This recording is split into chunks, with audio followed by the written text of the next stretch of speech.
Hello YouTube family, Greg D here with TGN, and we are back for another video. And today I want to talk more about Assassin's Creed Valhalla, the next installment in the Assassin's Creed series.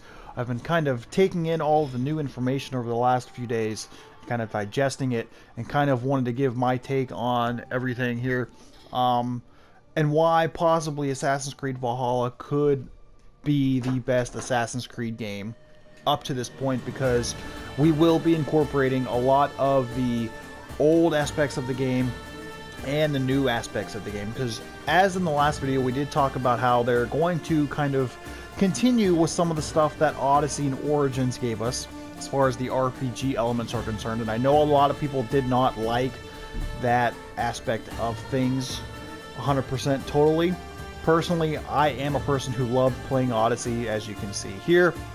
I did love playing Odyssey. I'm very huge into Greek mythology, as we talked about, but I honestly think that they are going to incorporate a lot of the old stuff into Valhalla from what we've understood so far as the information, to kind of bring back some of the old players who maybe kind of grew out of love, I guess is the best way of saying it, with Assassin's Creed series as a whole, just because of the direction of the whole RPG thing. I know that the RPG thing isn't a desired genre for everybody necessarily, but I think what they're doing as far as bringing some of the old stuff back will really help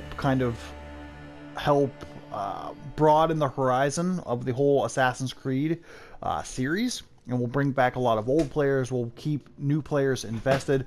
Some of the things obviously that we're going to be seeing is it's going to be a story more based on realism, not so much like the fantasy super powery skill set, that kind of thing. I think Odyssey really kind of delved into the whole Greek mythology as a whole, hence why there was a lot of focus on the Greek gods. There was a lot of focus on sort of like these Greek superpowers that they came up with, which was a really cool idea, but so I understand how in some cases it didn't fall into the whole Assassin's Creed mythos.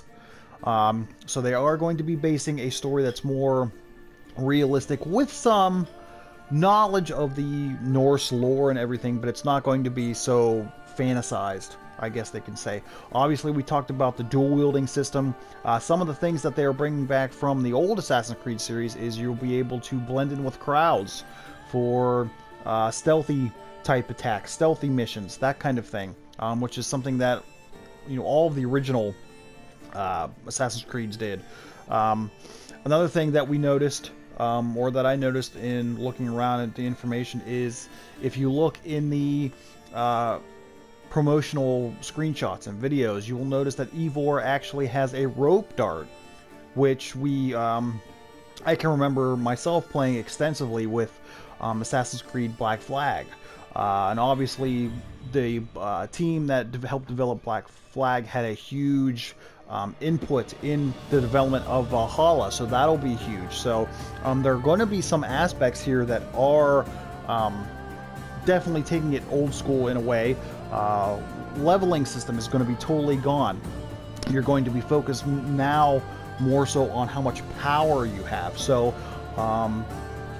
it's one of those things where, like, if you're collecting gear, if you're collecting weapons, it's not going to be obsolete in 5 levels. So, you know, if you got a really good legendary axe, let's say at level 5, and by level 10 it was obsolete, none of that. So essentially, if you can get a weapon or a piece of gear or whatever the case is very early on, you're able to upgrade it and level it up and keep it throughout the entire story, essentially. Also, there's going to be apparently more consequences to the directions that we do take, which will be kind of exciting, because with Odyssey especially, no matter whether you were like a complete heinous, malicious badass, or if you were like the most compassionate mercenary on the face of the earth, there was really no differentiation between of the story, no matter what path you took, which kind of sucked in a way. It was kind of they kind of missed that element. So according to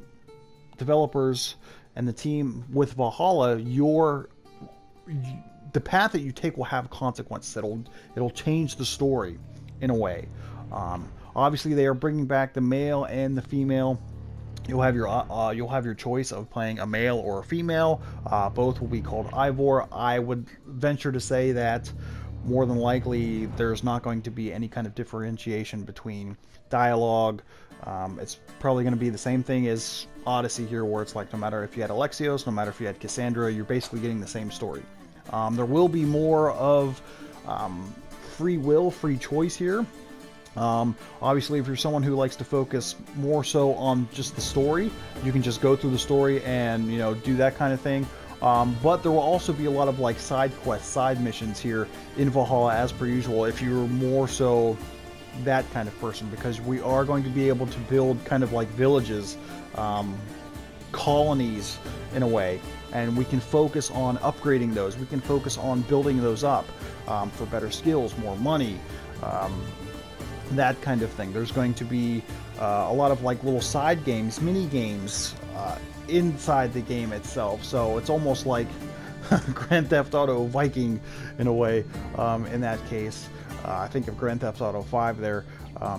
But honestly, I am really super duper pumped for this to come out. I am really excited because I feel like I said this could be the best entry into the Assassin's Creed series that we have seen yet, and it is going to be a combination of old and new, and I really can't wait to see what they do with it. So let me know what you think in the comments section below. That's all I got for you today. Thank you so much for watching, and until next time guys, we'll see you soon.